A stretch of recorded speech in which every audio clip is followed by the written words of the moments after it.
Robin Padilla sinabing baseless ang pagsuspinde ng NTC sa SMNI.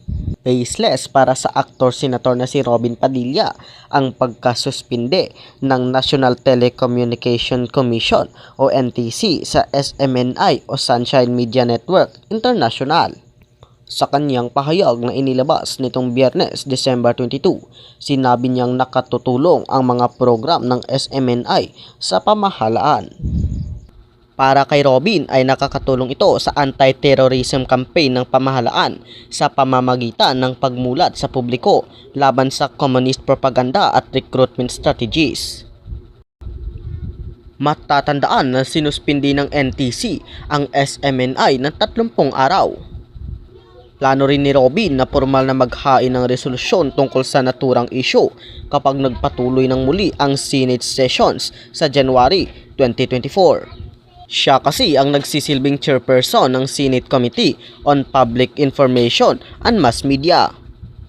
The NTC, in its show cause and suspension order, failed to indicate the need to suspend the operation of SMNI, much more express how this is necessarily to avoid serious and irreparable damage or inconvenience to the public or to private interest, saad ni Padilla sa draft ng kanyang resolusyon.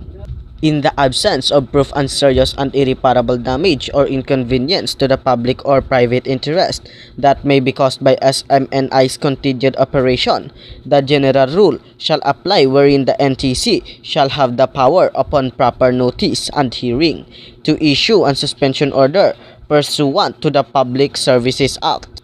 The baseless issuance of a 30-day suspension order is a transgression of SMNI's right to due process, which will result in serious and irreparable damage to it and its employee, no less. Pagpapatuloy pa ni Robin Padilla.